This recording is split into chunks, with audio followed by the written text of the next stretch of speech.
I'm closing up all my apps as fast as I can. I think that's what's been affecting the Hangouts. Okay.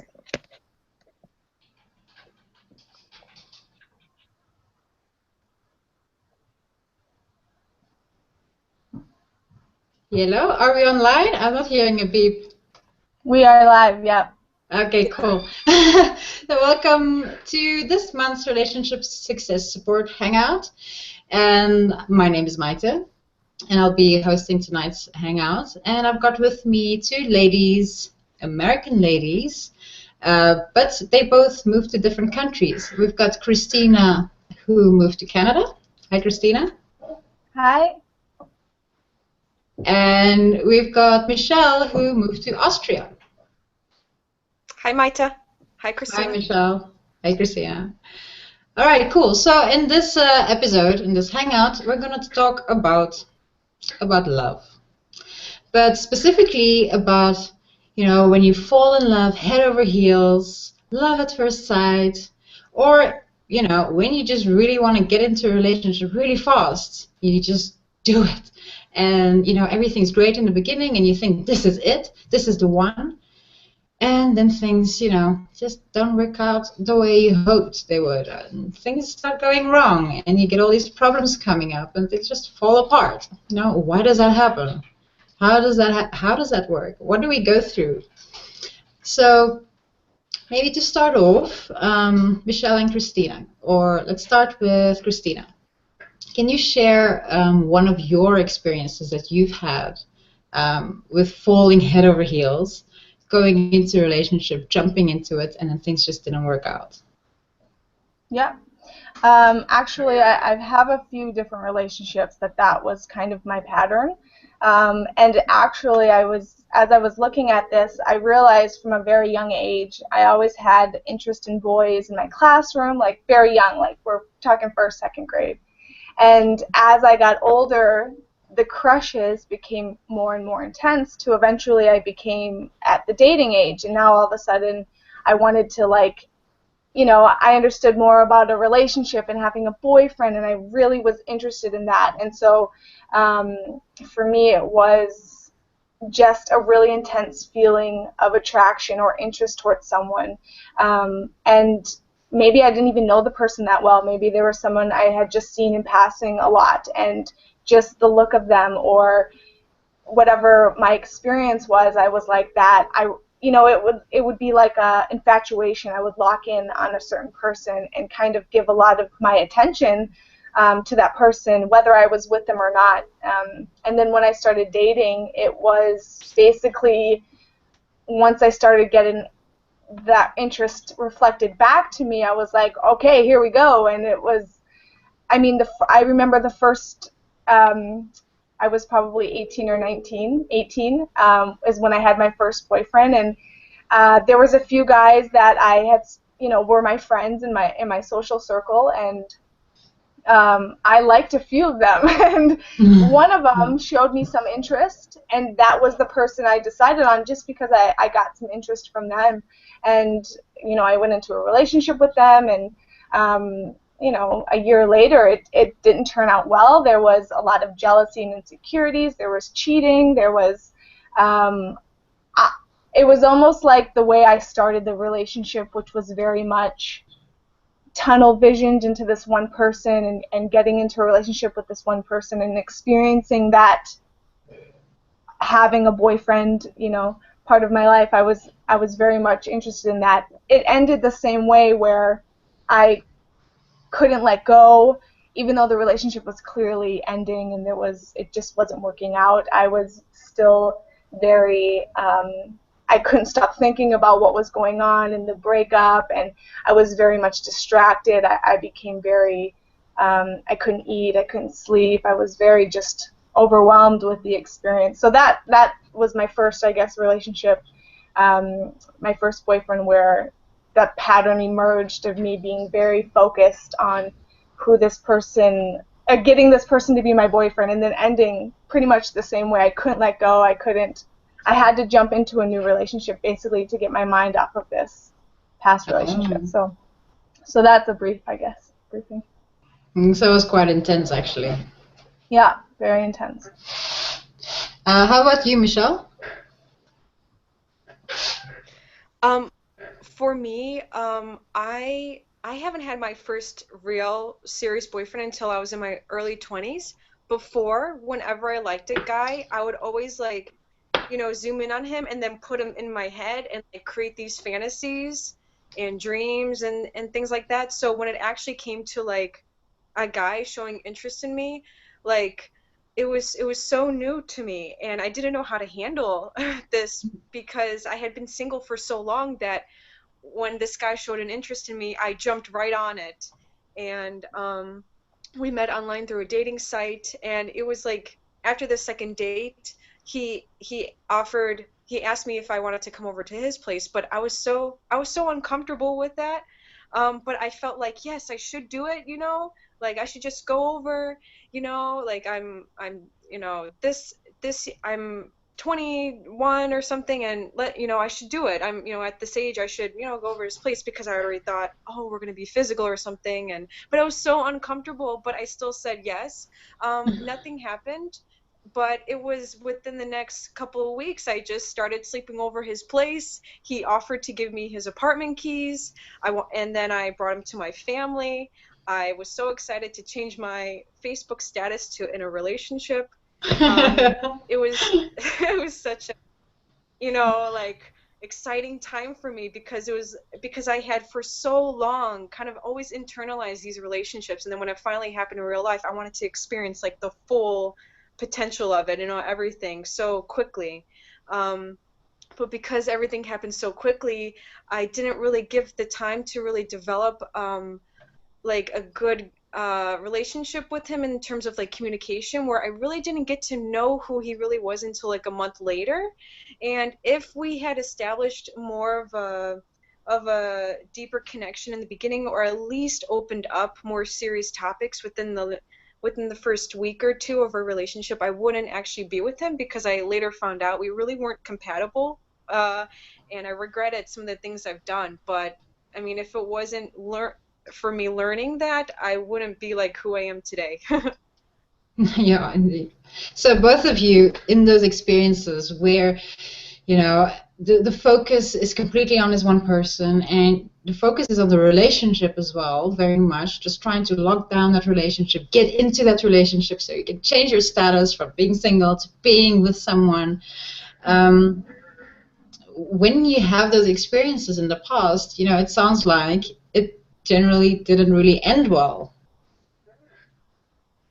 Yeah, of course not. I mean, every relationship I started that way ended, and the person I ended up marrying, we did not all start that way. We like physically couldn't, so yeah, it definitely didn't end well. All right, cool. So let's just have a look and maybe see at what the problems are. Because, I mean, if you look at media, movies, music, songs, this whole thing about love and love at first sight and, meeting the one is advertised and promoted so much, but, then why doesn't it work? If that's how it's supposed to be, if you're supposed to meet someone, you think this is it, if all these feelings going on and you're just so happy, why doesn't it then develop into this amazing relationship and, you walk into the sunset and everything is happy, you live, happy ever after? Why doesn't that happen? What do you see is like the biggest problem? For me, I think it's because we get so overwhelmed in our feelings and experiences. It takes a while for us to really kind of come back to reality.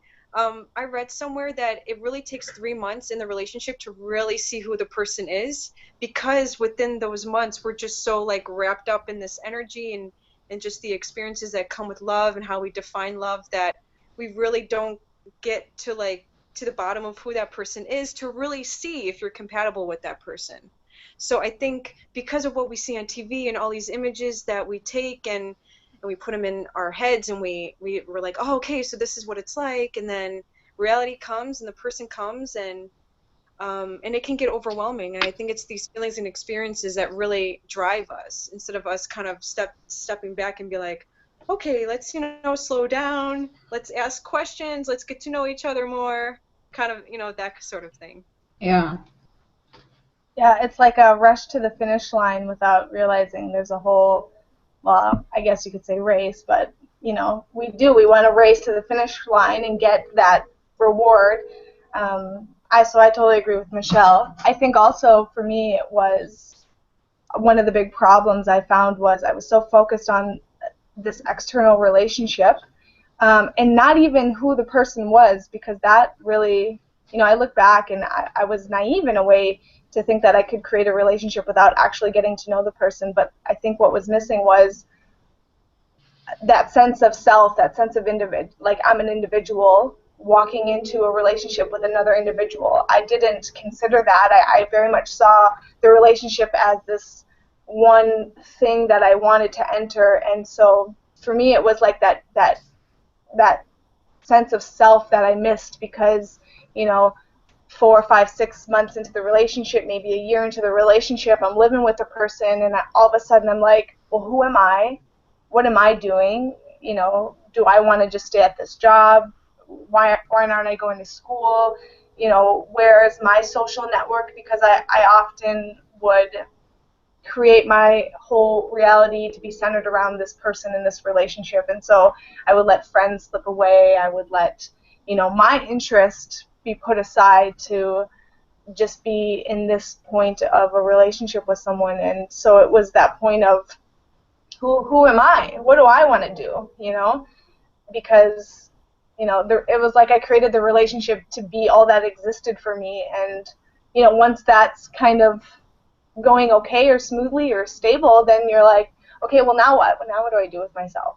Because I had no idea who I was or what I wanted to do. So I think that point of being an individual within a relationship is a big problem. You think you just need to be in a couple. You have to be a part of a couple. Yeah. So in a way, make the relationship work for you rather than I can relate to working that. for the relationship type of thing. Mm-hmm.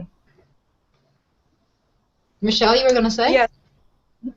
Yeah, I can relate to Christina when it comes to this self-relationship. Before I met the guy, I mean, I didn't have the skills or even like the awareness that I do now when it comes to like who I am, what I stand for, and I really got lost in the relationship, and I allowed things to happen in the relationship because I didn't know how to speak up. I never learned how to, or at least I didn't have that awareness, like I said. I didn't have that strength to say things. And if I developed that, I would have been able to, be more assertive, I suppose, in the relationship. So I do think that having a self-relationship, knowing where you stand, even being comfortable in your skin. I was not comfortable in my skin at all. Like, even when it comes to touching, everything was so new to me. I haven't even explored my own body by the time I was with this guy. So there were so many things that I think that one should go through before they can really be in a relationship with someone. Yeah. One thing I'm looking at now as well from what you guys have shared is that there's also this whole dimension of what looks right. Like, does it look good for me to be in a relationship? And does it look good for me to break up with someone or not? Where there exists this whole idea that you have to be in a relationship. That's what people do. You're supposed to fall in love. You're supposed to find someone, find a partner, and then be in a relationship with them. Why is never explained. How is never explained. What you're supposed to practically do is never explained. What you base your choice on is never explained. But this whole thing of being in a relationship is a good thing and breaking up is a bad thing. It's like odd. But we have these like social rules or perceptions or cultural norms, I don't know, where we just kind of believe that that's what you're supposed to do and that's what you have to do. And when you have the opportunity to also be in a relationship, it's like this huge thing. And like Christina also said, like everything is about this relationship now, making sure I keep this relationship because now I'm doing what I'm supposed to do. Even if I don't really know what that means, but I'm in a relationship. And then, not even considering breaking up with a guy, or not, like Michelle said, not considering speaking up, because then you might lose the relationship and then you're back to where you started. Mm-hmm. That's where I think a lot of compromises then come in, because You're not willing to have a voice and to maybe bring forth or address a conflict because there's this fear of, losing the relationship, which, like, in my experience, it seemed to me that that was all that existed as my purpose. Once I got to, like, past my adolescence, it was like, that's what you do. And then, like, the job and friends and everything else was secondary. The relationship was the primary point. And so then I think that's where you have a lot of compromises too, because if you haven't taken the time to really get to know who the other person is, you have no idea who you are within the relationship, then you let a lot of things, I think, then slide, because maybe, like you said, you don't know. We're not taught, to question feelings that we have or why, we have expectations of ourselves to be in a relationship. And so, there's a lot of missing elements of, who you're supposed to be or who you should be in a relationship, and how you shouldn't compromise yourself just because there's an expectation that, this is what you're supposed to do. This is just how things work. And good luck to you. Yeah. So have you guys also experienced this point of when you meet someone and you've got feelings for someone, whether you define it as attraction or excitement or, oh my God, this person likes me, do you also have that point where you go and fantasize about your future and how things are going to be and how amazing your life is going to be now when you're with this person, when the relationship might not have even started yet, but in your mind you start already creating all of these ideas and futures and designing the house you're going to live in together and what you're going to do and stuff. Have you guys experienced that? Yes, Absolutely. I have. Yeah. Michelle? For me, like the moment I met him and I knew that he liked me. Oh, sorry, should I go? Yeah, go for it. Okay.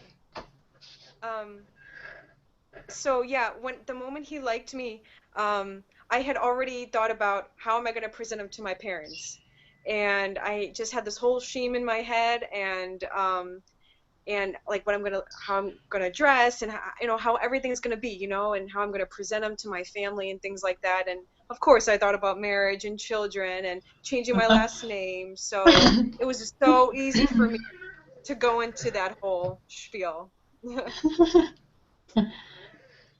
I have a really specific moment, actually, I recall with someone that I didn't actually end up going into a relationship with, but I remember it was in high school, and I knew the guy throughout the years, but we were just friends. It was strictly platonic. And then there was one moment with him where there was like, is there a spark? You're like, what's that? Maybe we're interested in each other.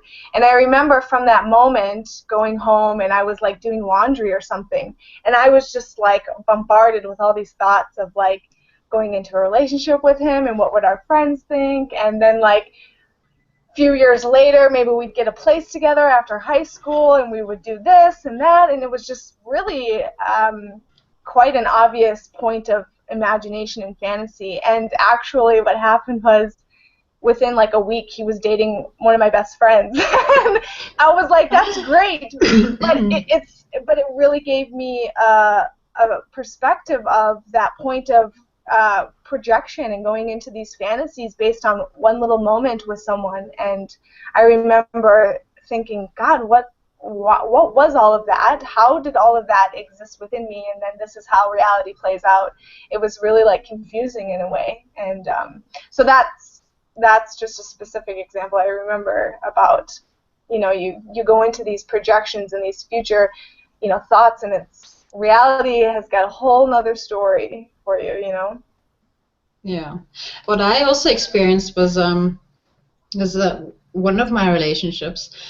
I had the same point of like having all these ideas of, well, this was now a person that I didn't think actually suited me very well, but the experiences and the feelings were very strong. So I was kind of trying to imagine a future that I could be happy with and that he could fit into. So I was like, okay, I'm going to do all of that, and then he can do that with his life. Yeah, I'm sure that would work. And then we'll do this, and we'll do that, and we'll do this. And then at some point, This was now like a few months down the relationship. He starts talking about how he envisions our future.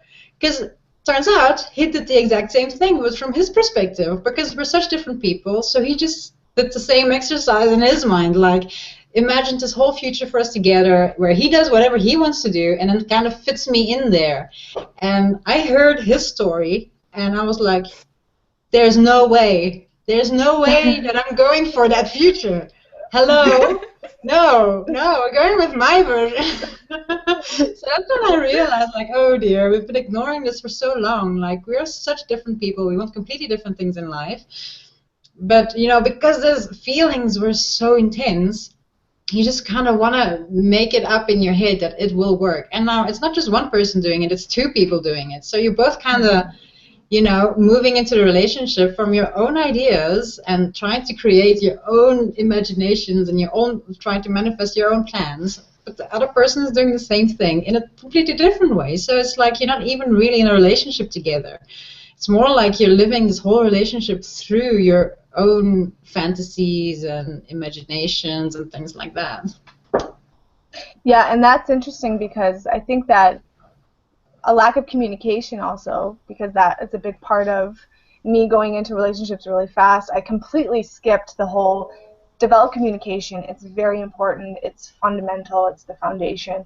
And so once you're in this relationship and you do say have ideas about your future with this other person and they also have ideas, it's not really communicated. Or once it is, each person has already made up their mind, so then it's like, well, this doesn't match. Or even, for me, I could see it would have been constructive to utilize the imaginations in a way of saying, well, this is a goal maybe that we can have together. Is this something practical? How could we do this? But it was very much just like stuck in the head, and then you don't, communicate about it, and it's just this whole mental world that, gets generated, and you miss out on actually creating a relationship with someone and setting goals and developing basically.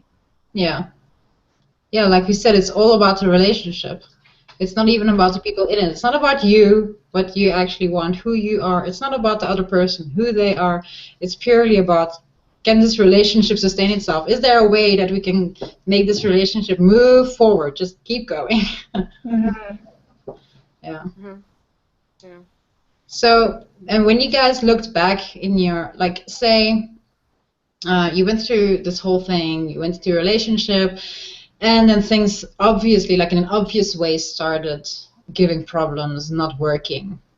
Did you guys then look back and then were you able to see red flags that had come up before but that you completely ignored? Yeah, for me, when we would talk about certain topics, such as, for example, the environment, or animals, or gun violence, for example, we had completely different viewpoints and perspectives, and a lot of reactions. And, he would justify me, and, it was kind of like there was conflict. And these were serious topics, and I ignored the fact that we weren't compatible with these serious topics. And I found, looking back at it, it was a problem because they were so clear to me, these red flags, and it also kind of showed me who the person was, and also about me, and that we really cannot walk for so long together because we have these, like, different viewpoints on things. So I knew that with that sort of foundation that it wasn't going to work out, but I still allowed myself to keep going as long as I could. um, the only problem, though, was the more I kept going in the relationship, the more insecure it became.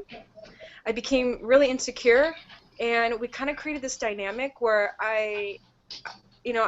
where he was kind of like, he would be kind of condescending to me, and I'd like allow that, and it kind of be kind of like worse. It kind of escalate to a point where we just stopped talking to each other and we broke up over text.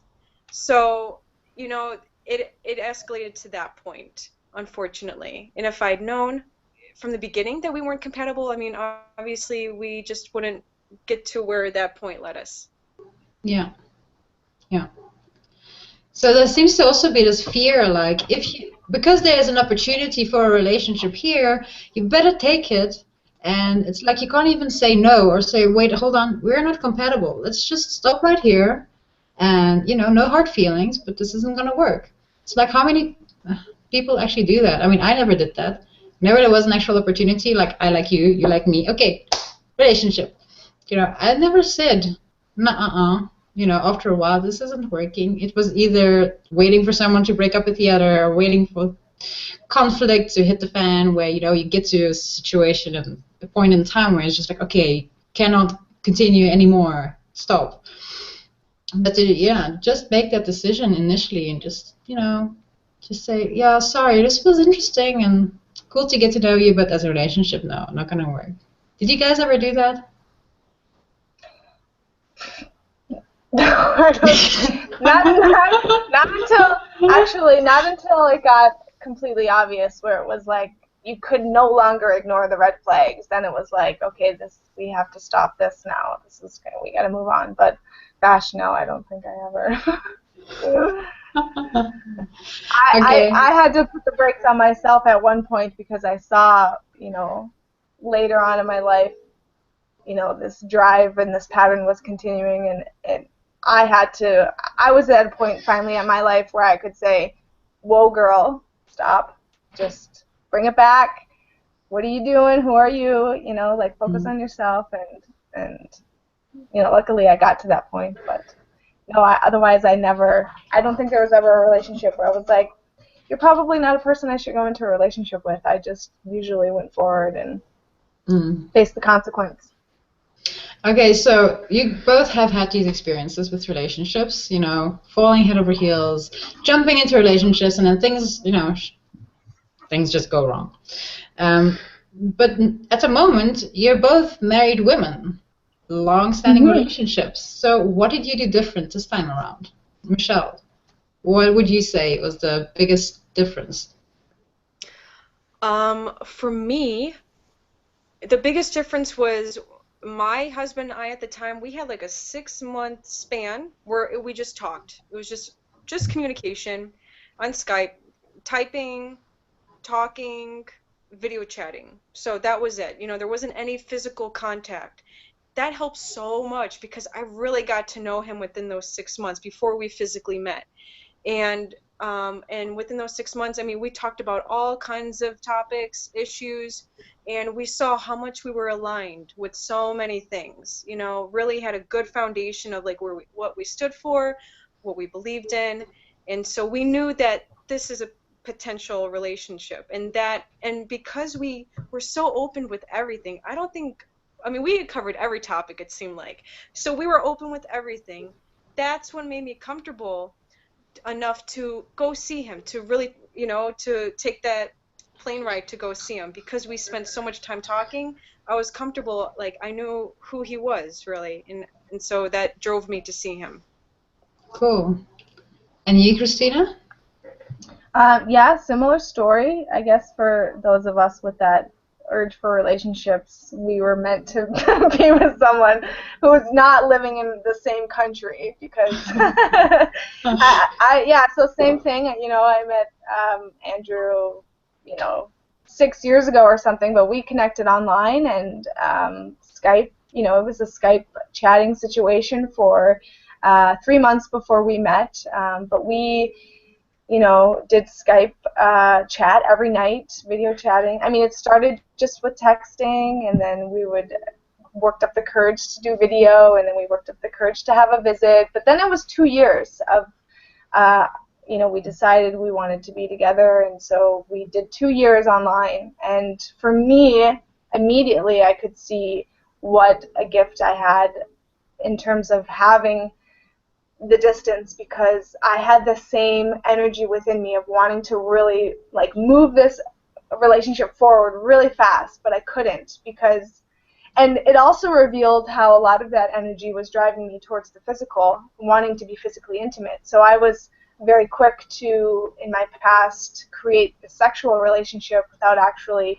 creating the, emotional connection or the mental connection, or, the communication essentially. And not realizing that sex is another form of communication, but I just wanted to override all of that and go for that. So for me, it was amazingly supportive to have the distance, because I could see that drive still within me, and I physically couldn't act on it. So it was great because I was able to see my experience and how it didn't allow me to act it out what our situation was. So it was really great because I in that got to know myself, and then it was like, oh my God, what is this communication like in the form of words and getting to know someone? I was like, this is amazing. The feelings that I had, I want to say feelings, but the experiences that I developed with him in the process that we walked over 2 years, I had never experienced that with anyone, because from my perspective, we were really actually getting to know each other and connecting on really deep levels, and seeing that we can actually do this, and I wanted to be with this person, and I'd never felt that before. So to me, it was very supportive, and absolutely essential that that's how it worked out for us. I don't think we would have made it otherwise. I mean, we've lived together now for over a year, and we're married, and having that communication developed has really gotten us through some tough times. Because it's not easy to live with someone. A relationship does take work. It's not, things just work themselves out. So having that communication developed really supported those moments where you don't want to communicate and you want to, blame and get into arguments and all that stuff. So, yeah. So what would you say to someone who says, but Skype calls and chats and online communication, I mean, that's not romantic, that's not nice, that's not how you're supposed to fall in love. What would you say to someone like that? Well, I would say, you don't know what you're missing in terms of, if you take out the physical, face-to-face, obviously that has its benefits as well, getting to know someone from the get-go in the physical. But someone with me who didn't have maybe the restraint, it was vital that we met online and walked our, creation of our relationship online, because you really get to know who a person is through what they speak about. And for us, we met every day. And every day I could see who this person was. And if there was a change, I could get to know changes. Why is he different today? What happened? So then you start to get to know different experiences your partner goes through. And you can start supporting them. Like, I noticed there's something different in you today. What's going on? Because this is not what you usually like, so it develops a point of being in tune, I guess you could say, to your partner, and it's really a gift, to have. I mean, obviously every person's situation is different, but if you find that the online relationship development potential is here, don't be so quick to dismiss it, because it can really open up a potential that you didn't know actually existed. Cool. So for the end of the Hangout, I'd like to talk a bit about, the word love, because it's such a big concept. Everyone talks about it. It's like this achievement or something that you must accomplish in your lifetime. But, it's also confusing, because you fall in love with someone and then that's not necessarily the one for you. Like, how can you actually practically work with the word love, or all the feelings that, we call love? Because love is not necessarily just one experience. It's all kinds of things. It's feeling happy, feeling excited, feeling, seeing the world through purple glasses. It's like a whole combination of positive energy that together we call love. So what would you guys say? Are you supposed to follow that feeling? How can you, like you said, how can you slow yourself down? How can you really first look at yourself before you even look at the relationship? Michelle? I say to, first of all, look at love, look at how it makes you feel. and and see how it actually influences you and drives you, where you're not like the directive principle. You're allowing these feelings to drive you. And the problem with that, within realizing that, is like you're gonna end up in consequences if you're gonna allow yourself to be driven by this energy instead of you deciding what to do. And also, EQUAP has a lot of great recordings on love and relationships. And there's one specifically about like how to say I love you, and that's really cool too, because you can really see like how to, like, through your words and actions, show love, and how to make love more physical, because it's not just about feelings and emotions, but it's more like who you are, what you do, how you support another. So for me, I would go to EQUAF to research more in love, and also um, develop more of like your self-directive principle, and not allowing feelings to influence you, because that's going to bring consequence. But instead, you drive yourself and you decide who you're going to be. Cool. Christina, can you add to that? Yeah, I would say it's similar to, when you're, well, okay, a couple things. First thing is maybe look at how you define the word love, because for me, as I was telling these girls before the hangout, I never really had that word love in my awareness when I was, focusing in on a relationship that I wanted to be in. It wasn't like, I love this person, I really want to be with this person.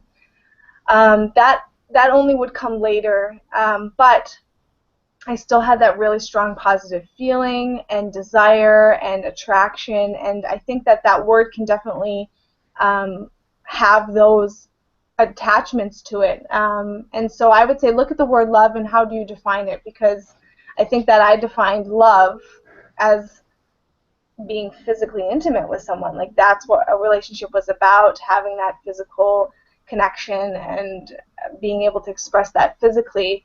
And it wasn't actually until my current partner where that word actually would come up within me of wanting to express it. And it was strange because it wasn't really part of my whole relationship pattern before. And so yeah, first look at how do you define the word love. Is it really love that you're looking for in terms of the feeling, or is it sex that you're actually looking for? Is it that attraction? Is it that attention? Is it that what this person can give to you, or how this being with this person can make you look? Is it an image you're going for?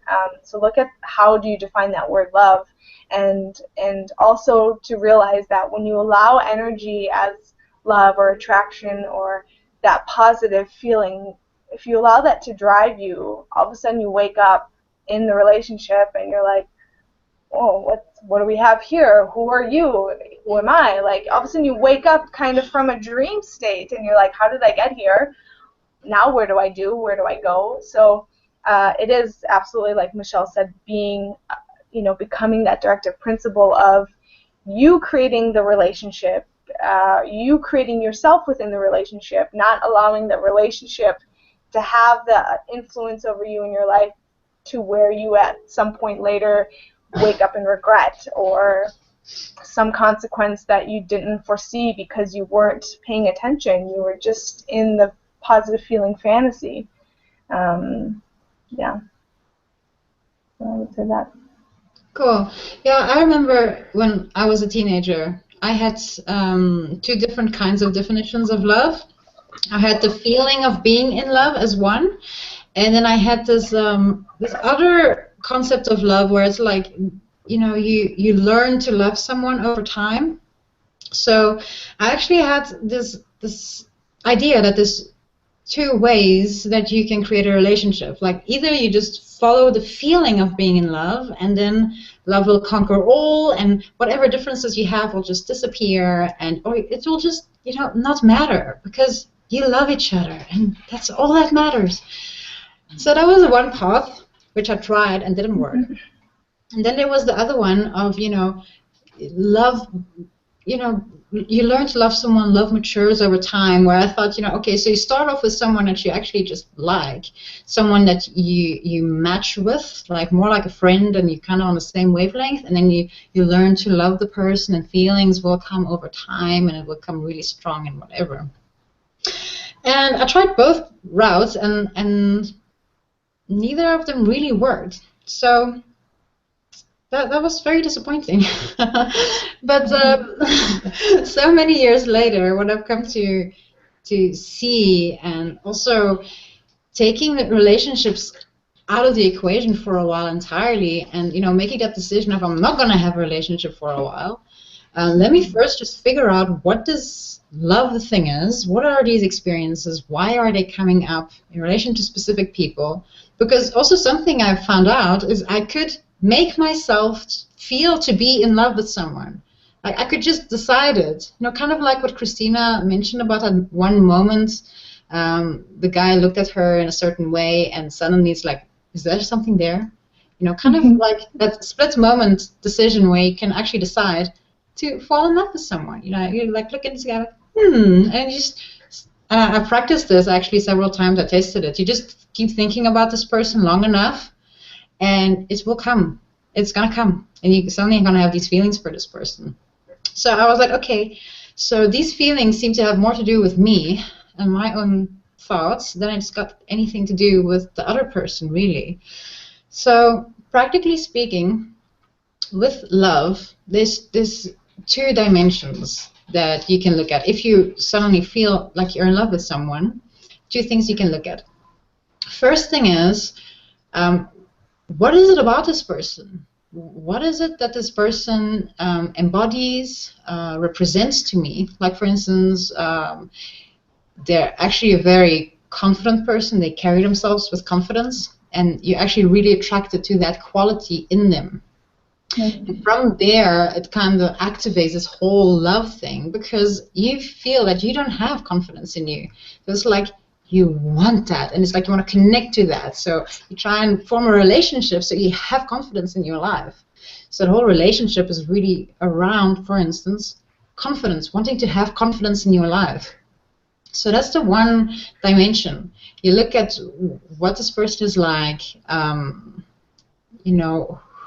who are they? Not necessarily even who are they. Who do you think they are? They look confident. They look stable. They look expressive. They look like they enjoy themselves. All those words. You want to identify all of those words and then see, well, why do I feel like I need to be in a relationship with someone like that to be able to feel complete? Because really, if it's about those words, I could live that. I could, become confident. I could learn to enjoy myself. I could learn to be expressive. So that's the one dimension, which is really fun, because every time, you feel this experience of the butterflies coming up, you go, ooh, what is it about this person? Let me check. Because, you're going to learn something. You're gonna learn something about yourself. And you're going to find something that you can grow on, and something you can give to yourself. So that's a really cool way to work with love. Then the other dimension is to look at how do you feel like you're changing when you're with someone. That experience when I feel I can only, be at peace when I'm with you. Or when I'm with you, I feel like I can handle anything. These types of things where it's so different your usual experience of yourself, and it suddenly happens. You suddenly feel like that in the presence of that one specific person. So how that actually happens, and it's also interesting that different people in your reality can unlock expressions in you, can unlock experiences inside of you. So it's not really that person that's making you feel at peace. It's not that person who's making you feel like you can handle anything. The person is not really giving anything to you. All that happens is you being in the presence of that person unlocks those things, those expressions, those words inside of you. Meaning they've actually kind of always been there. You just you never even knew, or you never even considered it. And suddenly it's like right here. And then, we tend to want to be with that person because we want to keep feeling this way. This is a better version of me. Yeah, I want to keep doing this. I want to keep feeling this. But we kind of miss the whole point that, we're experiencing that. We're suddenly confident. We're suddenly at peace. We feel like we can handle anything. So, okay, embrace that. Make it a part of who you are and just grow and expand, and don't make it about that person. Because as soon as you make it about that person, you've already lost it again. Because it's like you don't own it. You don't own up to it. You don't embrace it. You don't accept it as a part of who you are. So yeah, those are two different methods that I found really helpful, and it's also really fun because now you get to socialize with people. And when you have an experience towards someone, it doesn't necessarily mean you have to now jump into a relationship with them. You can just look at, okay, who is this person? What is it about them that I like? Let's give that to myself. Or on the other hand, how does this person make me feel in a way that I don't usually experience myself? Oh, cool! This is a part of me. Let's accept it. Let's integrate it. Let's live that for me forevermore.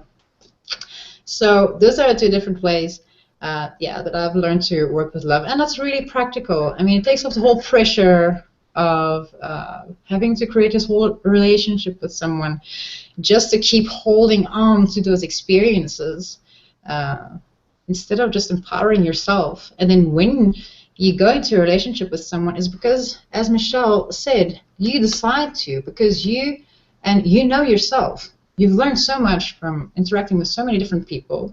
You've grown a lot. You've empowered yourself. So you stand as an individual. Now you can really actually walk with another person, and you guys can walk side by side. And in walking that way, you can actually create something, a 1+1.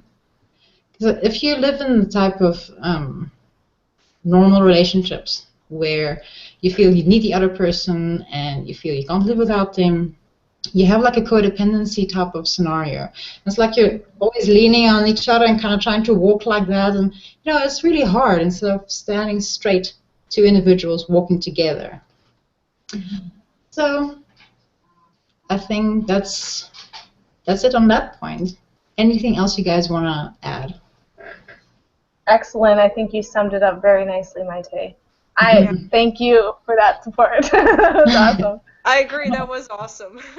Yeah. Cool. So yeah, that's easy ways, Instead of going straight to the relationship, start with yourself. There's so much you can do even before going into a relationship, so that you can get to a point inside yourself, inside your life, where you can create a relationship with someone else in awareness, with direct communication, actually deciding to do this and, deliberately doing it instead of kind of just going with the flow and, making a mess of things. Absolutely. That was one thing I can say, looking back at my strong desire to be in a relationship was clearly a red flag that I was missing me. And it's still a point now I'm always brought back to my relationship with myself. I have the tendency to look outward a lot and look at other people and compare and do all this stuff, and it's bring it back. My relationship with myself is the most important thing, because it's going to outflow into everything else that I do and every relationship that I have. So it's definitely a big indicator if you're looking outward so much for someone in a relationship that, you have to turn it back and bring it back to yourself, because you're missing your relationship with yourself, and getting to know yourself. That's absolutely most important. Agreed. All right. Cool. What do you guys say? Shall we keep it all here for tonight? Absolutely. Yeah. Cool. Thanks so much, guys, for joining me tonight. It was really fun talking about this with you, and also getting to know you guys more in that respect. Yeah, awesome chat. Thank you. For the guys watching later, you can always leave comments, and then we'll respond from that side. All right. Thanks, guys. Bye. Bye-bye.